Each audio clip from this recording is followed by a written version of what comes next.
ازاي اتصالح مع عيوبي، ازاي احب نفسي بعيوبها كده زي ما انا، من غير ما اقعد اقارن نفسي بالفنانه الفلانيه بالانفلونسر العلانيه. ازاي ما احسش ان انا اقل من الناس، وازاي اشوف عيوبي عاديه زي ما كل الناس كده فيها عيوب، وما الجاش لعمليه تجميل، ما الجاش ان انا احط نفسي تحت مشرط دكتور وتحت بني ادم بيصيب وبيخطئ، ممكن يجيب معايا نتيجة كويسة، وممكن أعيش طول عمري مثلا مشوهة بسبب غلطة.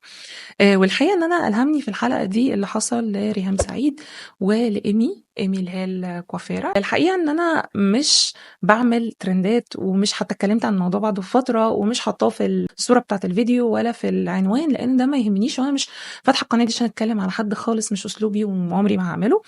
ولكن لفت نظري الجري ورا التجميل والجري ورا الكمال ممكن يعمل ايه في الناس، فقررت ان انا اعمل لكم فيديو النهارده فيه 5 نقط مهمه جدا لازم هتخرجي منه وانتي ان شاء الله متصالحه مع نفسك. انا مين؟ انا روناء. لو ما عنديش اخت كبيره اعتبريني انا اختك الكبيره، ونكمل بعد الفاصل.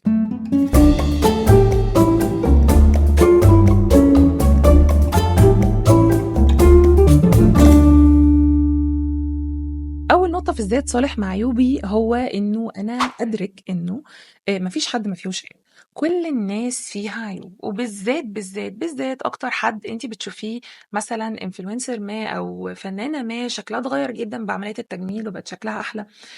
بصوا يا جماعة، الأمور مش دايما زي ما هي باينة لنا. يعني مثلا على سبيل المثال ريهام سعيد قبل ما تطلع تقول إنها عملت عملية وإنها اتشوهت وكل الكلام ده، كان في فلاتر، هي نفسها بتقول كان في ميك اب، كان في حاجات.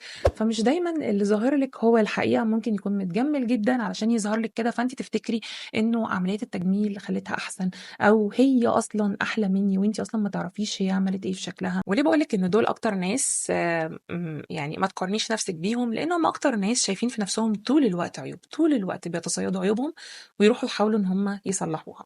طيب ممكن تقولي لي، ما انت عشان شكلك حلو ممكن تكوني واثقه في نفسك، ممكن تكوني متصالحه مع عيوبك، ما انت اصلا مش باين لك عيوب. فين عيوبك اللي انت بتقولي عليها دي؟ عايزه اقول لك ان انا شخصيا، حتى لو انت شايفاني جميله يا ستي وكتر الف خيرك، انا شخصيا فيا عيوب ولكن مش بركز عليها. طيب عيوب زي ايه يعني عشان برضو نفهم؟ ممكن يكون عيوب زي إني عندي سكار من القيصري، من جرح القيصري.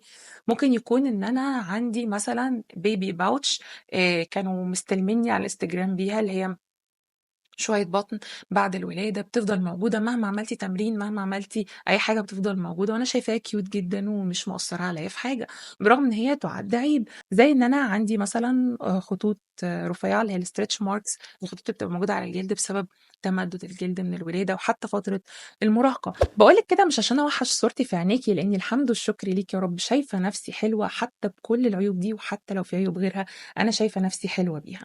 ولكن أنا باقول لِك كده علشان أقول لِك إن كلنا بني آدمين، كلنا عندنا عيوب، كلنا هتظهر لنا عيوب عادي مع الوقت ومع السن، ولازم نتقبل ده. بُصّوا، أنا أحيانًا باحس إنه ده ممكن يكون كتر نعمة. يعني إيه؟ يعني لو لا قدر الله حد مريض ليل ونهار، من المستشفى دي للمستشفى دي، ممكن جدًا يكون كل أملها في الحياة إن هي بس تبقى صحتها كويسة، وساعتها هتبقى الدنيا مش سايعاها ومش هتفكر بقى في الحاجات الصغيرة اللي كل الناس عمّالة تفكر فيها في نفسها دي. أغلب الناس للأسف يا جماعة بتفكر في نفسها بشكل بشع. أنا وأنا باعمل السيرش بتاعي على جوجل لقيت الناس، لقيت المقترحات ليا كده. انتوا متخيلين الناس بتقول ايه؟ بالانجلش وبالعربي. وبالانجلش كان الموضوع بالنسبه لي يخض. الناس شايفه نفسها مش حلوه، مع اني لما بمشي في الشارع والله العظيم، تخيلوا ده كمان من الاجانب اللي احنا بنشوفهم حلوين وشقر وشكلهم امور وكده.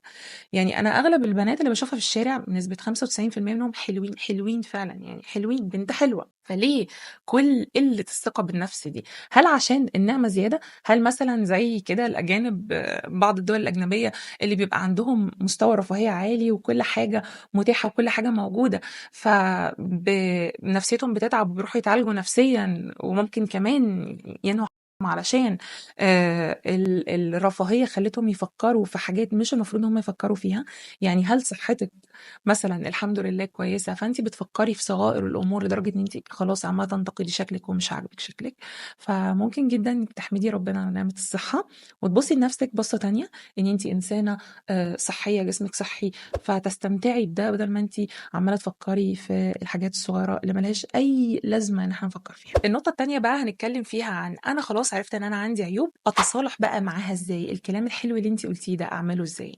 الحقيقة إن هُم بخطوتين. أول خطوة إن أنا أعوّض الحاجة اللي ناقصاني بحاجة تانية مميزة فيّا أشتغل عليها وأنمّيها. يعني إيه؟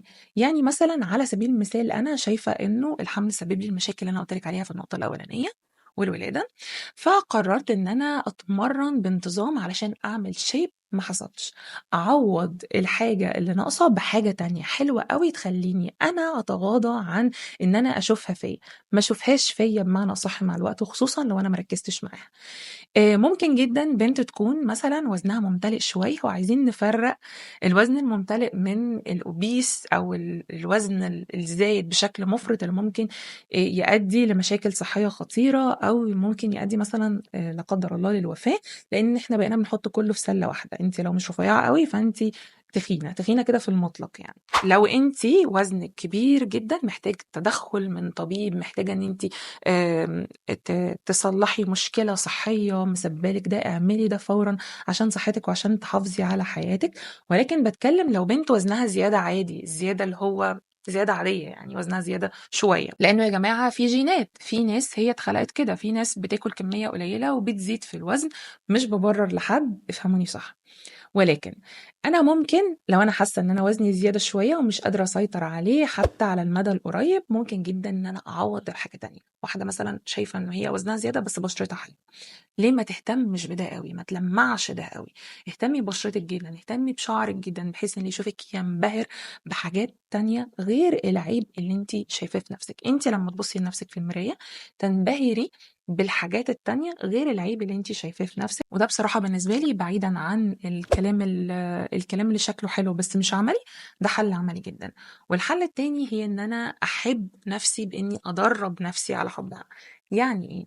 يعني أنا شايفة إنه ده عيب فيّا بأمارة إن أنا باقوله أهو، فتمام، أنا لو حد علّق لي عليه أوكي، طب ما أنا عارفة وأنا باحبه، فين المشكلة؟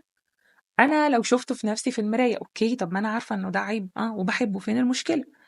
ده هييجي إزاي؟ ده هييجي بالتدريب. أنا درّبت نَفْسي إني لمّا أبُص لنَفْسي في المراية ما أبُصّش على الحاجة اللي ناقصاني، أبُص على الحاجة الحلوة اللي فيّا. يعني مثلًا بنت شايفة إن مناخيرها كبيرة شوية، طيب ليه ما تبُصّيش على جمال عينيكِ، ليه ما تبرزيهاش، ليه ما تحطّيش مثلًا كُحْل شكله جميل، ليه ما تعمليش حاجة في وشِّك تانية عادية، حاجة بالmakeup أو تهتمي بيها بحاجات طبيعية تخلّي شكلِك أحلى، ليه ما تضبّطيش مثلًا حواجبِك ورموشِك بسيرام حلو، ليه ما تعمليش بشرتِك مثلًا تعملي لها جلسات نضارة، تعملي لها إبر نضارة، تعملي لها روتين. وبالنسبة للروتين أنا كنت عاملة فيديو يا جماعة أنا شايفة إن هو متعوب عليه والناس في الcomments شايفة إن هو متعوب عليه. الفيديو فعلًا حلو ومختصر وهيقول لِك إزاي تهتمي بنفسِك وإزاي كده تضبّطي نفسِك، يا ريت تشوفوه بعد ما تخلّصوا الفيديو ده. وعلى ذكر الاهتمام بالنفس، النقطة التالتة عن الاهتمام بالنفس، مش معنى إن أنا متصالحة مع عيوبي إن أنا ما اهتمش بنفسي طول الوقت، ما اعملش تمرين طول الوقت عشان يبقى جسمي شكله حلو، ما اروحش أهتم بوشي وبشرتي وأعمل جلسات نضارة لو أقدر ماديًا، ما أقدرش أهتم بنفسي بحاجات متاحة ليّا في البيت وبتجيب نتيجة فعّالة. إيه المشكلة إن أنا طول الوقت أهتم بجسمي وأعمل سكرابات وأعمل حاجات حلوة تخلّي شكلي أحلى؟ وبالمناسبة أنا مش ضد الfillers، مش ضد الbotox، الbaby botox والحاجات اللي هي الخفيفة اللي مطلّعينها دي، أنا مش ضد الحاجات دي لو هتضبّط عيوبي. يعني مثلًا أنا شايفة إن أنا شفايفي ضئيلة جدًا موحّشة شكلي، ممكن أروح أدّيها شوية fillers تخلّي شكلي أحلى لو أنا عايزة، لو ده مسبب لي أزمة نفسية ومأثّر على ثقتي بنفسي. لكن ما أروحش أرسم شفايفي تكون شفايفي طبيعية جدًا، أروح أرسم شفايفي زي الفنانة الفلانية، أنتِ فين ملامحِك، فين هويتِك؟ ليه يعني للدرجة دي بنتنصّل من شكلنا؟ ممكن أهتم بحاجات بسيطة، ممكن مثلًا مع السِن، مع العُمر، حجم شفايفي يقِل، ممكن مثلًا مع الوقت أحس إن أنا محتاجة شوية مثلًا حاجة خفيفة botox خفيف قُرطي أو الكلام ده كلّه أو الجبهة يعني. ليه ما اعملش ده؟ لو انا شايفه ان انا محتاجه ده، لكن ما اروحش تماما افرد وشي يبقى مثلا عمري 60 ويبقى عايزه شكلي يبقى 20، فافرد وشي بنسبه 90% هتبقى حاجه فاشله وهتبوظ شكلي. يعني مش شايفه انه الموضوع يستحق او يستدعي ده. كده كده هنكبر، كده كده هنوصل لعمر معين، شئنا ام ابينا كده كده هنموت. النقطه الرابعه هو انه تخلّي بالِك بقى لو أنتِ ممكن تكوني شايفة نفسِك حلوة وما فيكيش عيوب، لكن اللي حواليكِ هم اللي بيزرعوا في دماغِك أفكار مش حقيقية. على سبيل المثال بعض الإخوات اللي بيكونوا معقدين إخواتهم الأصغر منهم شوية أو الأكبر منهم شوية، اللي هم بيبقى دايمًا الأخ السلطوي ده، مثلًا بسبب اختلاف في الشكل بينهم أو اختلاف في اللون أو اختلاف في الطول أو أيًا يكن، يكون معقّده أو معقّداها من شكلها، أصل أنتِ سمرا، أصل أنتِ قصيرة، أصل أنتِ مش عارفة إيه، وتبقى البنت فعلًا جميلة وشايفة نفسها وِحشة بسبب إن طول الوقت بتسمع إنها وِحشة من حد toxic. أو مثلًا بعض الآباء وبالذات في القرى هنا في مصر مثلًا، بيقدّسوا جدًا البشرة البيضا، وبالنسبة لهم أي سمار أو أي حاجة ده بنت مش جميلة، مش جميلة كده في المطلق لمجرد إن لون بشرتها مختلف شوية. فعايزة أقول لكم إنه لازم تبصوا في المراية بعينيكم أنتم مش بعين الناس اللي بتقعد تزرع فيكم أفكار غلط. ممكن أنتِ تكوني شايفة نفسِك مش حلوة بسبب كده بس، مش بسبب إن أنتِ مش حلوة فعلًا. طيب الحل إيه؟ الحل إن أنتِ تشوفي النقط الجمال فيكِ زي ما قلنا في النقط اللي فاتت، وهنقول في النقطة الجاية إن شاء الله، وإن أنتِ تبعدي عن أي بيئة toxic أو توقّفي كل واحد عند حدُّه. تبعدي عن بيئة toxic زي إيه؟ زي مثلًا لو أنتِ موجودة على مواقع التواصل الاجتماعي. أنا شخصيًا يا جماعة كانوا بيتنمروا على جسمي، بيتنمروا أحيانًا عليَّ كده، مع إني شايفة نفسي، يعني أنتم متخيلين بقى الحمد لله أنا شايفة نفسي حلوة، فهُم كانوا بيعملوا كده. فالأحسن إن أنتِ تبعدي تمامًا عن البيئة دي، أو إن أنتِ ما تقريش تعليقات حد، ما لكيش دعوة برأي حد فيكِ. إحنا مش عايشين في العالم لوحدنا، بس في ناس متنمرة. مش عايشين في العالم لوحدنا دي اللي هي إيه، يعني طبعًا أنا شكلي قدّام الناس يعني يهمني، ولكن في ناس كده مخلوقة علشان تتصيد الأخطاء للناس، مخلوقة علشان كده تقعد تبُص على تفاصيل، تفاصيل، تفاصيلِك وتحاول تطلّع عيب فيكِ عشان ترضي نرجسيتها، ترضي غرورها، ترضي قلة ثقتها بنفسها. فإحنا مش مسؤولين عن الناس دي، فهُم دول الناس اللي أنا أقصد إن هُم مش مهمين، رأيهم الحقيقة مش مهم خالص. الرد هيكون بحاجتين.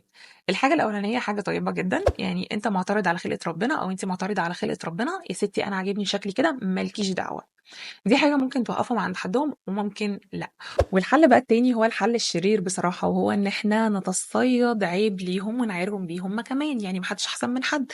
يعني على سبيل المثال واحدة تقول أنا جوزي بيقول لي إن أنا وِحشة، أو جوزي بيقول لي إن أنا فيّا العيب الفلاني، ما تقولي له أنت يعني لأحمد السقا، طب ما أنت عندك كذا ومستحملة، طب ما أنت قرعة ومستحملاك، طب ما أنت مناخيرك كبيرة ومستحملاك، طب ما أنت شكلك ما أعرفش إيه، طب ما أنت كرشك إيه، وهكذا. عارفة إنه دي حاجة يعني مش حلوة إن إحنا نعملها، ولكن في ناس بتضطر، يعني بتضطرنا إن إحنا نعمل كده، لازم تاخدي حقِّك. النقطة الخامسة بقى وهي إن ممكن حد ييجي يقول لي طيب فيها إيه يعني لو أنا مثلًا معايا فلوس وجربت مع دكتور كويس وعمل لي عملية كويسة ونجحت زي أصالة كده، أصالة صغرت بتاع ييجي 30 سنة. الحقيقة إن أنا مش معاكم في الكلمة دي أو مش معاكم في الفكرة دي. ليه بقى؟ لسببين. أول سبب هو ليه أحط نفسي في احتمالات إنه يا إما أطلع كويسة، يا إما أطلع مش كويسة، يا إما أطلع حلوة أوي، يا إما أطلع مشوّهة أوي.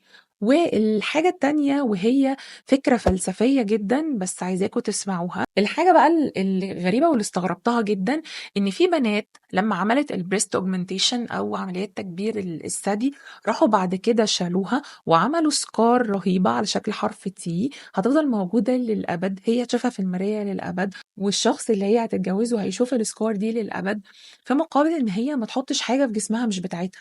أنا لقيت بنت بتقول كده، بنت بتقول إن هي شالتها علشان حاسة إن هي مش هي، حتى لو شكلها حلو، دي مش أنا، دي مش طبيعتي، ده مش أنا الحقيقية، ده مش الbreast بتاعها الحقيقي، ده حاجة وهمية، حاجة fake. فإزاي في ناس بتستحمل إن هي تشوف وشها في المراية مش وشها الحقيقي؟ ده باحس إنه في حاجة كده وكأنه بيبقى تايه من نفسه، ده مش هو. بدل ما أصلّح من نفسي، بدل ما أبقى أنا الحقيقية بس النسخة الأفضل منها، بابقى حد تاني خالص. والحاجة الأخيرة في النقطة الفلسفية دي، إنه إحنا ليه ممكن شخص يبقى ميت على الدنيا أوي كده وهو عنده 60 سنة؟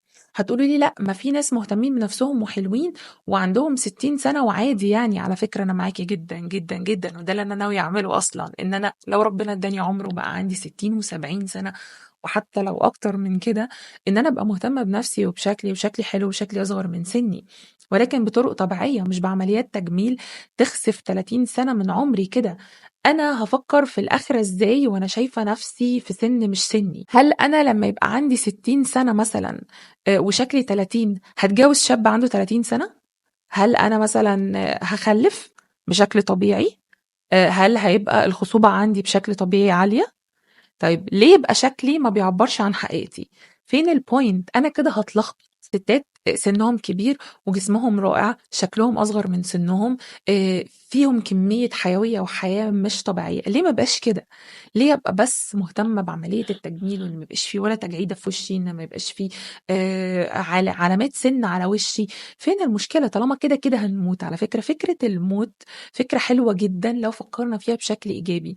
لمّا بنموت بنفتكر حاجات حلوة المفروض نفتكرها، زي إن إحنا نقرّب من ربنا أكتر، إن إحنا نعمل خير أكتر، إن إحنا ما نحسّش إن المشاكل اللي إحنا بنمُر بيها دي هتفضل موجودة للأبد، زي مثلًا مشكلة إن أنا كبرت في السِن إن طلع لي تجاعيد. طَب ما أنا كده، كده يعني هاموت يومًا ما ودي مش حاجة وِحشة. ليه أبقى متضايقة أوي كده؟ ليه أبقى باتهرّب من سِنّي أوي كده؟ الحقيقة إن دول 5 نُقط كنت عايزة أقول لكم عليهم علشان تتصالحوا مع نفسكم أكتر، وأظن لو أنتم بتسمعوني لحد دلوقتي هيكون في جزء من فكركم اتغيّر ناحية الموضوع ده. وأنا شخصيًا مقتنعة بالكلام ده، وباحاول إن أنا أنفّذه، وهانفّذه إن شاء الله. عايزة نفسي لو ربنا ادّاني العمر وبقى عندي 60 و70 سَنة أو أكتر، إن أنا أبقى شكلي حلو ولكن مش باتهرّب من سِنّي. ممكن يبقى شكلي أصغر من سِنّي 10 سنين، أصغر من سِنّي 15 سَنة، لكن مش عايزة أزرع في نفسي فكرة إنه لازم أبقى زي كل دول. مش معنى إن كل الناس بتعمل حاجة غلط إن أنا كمان لازم أعملها، مش معنى إنه كل الناس عايزة تتهرب من سنها إن أنا كمان أتهرب منه، بدليل إن أنا باقول سني عادي وهافضل أقول سني عادي. أنا عندي 31 سنة.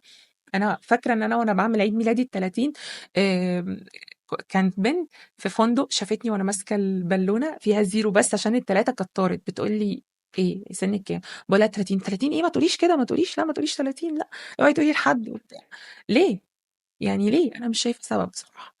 فبس كده، مش عايزة أطوّل عليكم أكتر من كده، الفيديو كان طويل، وده كان فيديو النهارده. أشوفكم إن شاء الله في فيديو جديد على خير الساعة 18:00 يوم السبت الجاي. باحبكم جدًا، باي باي.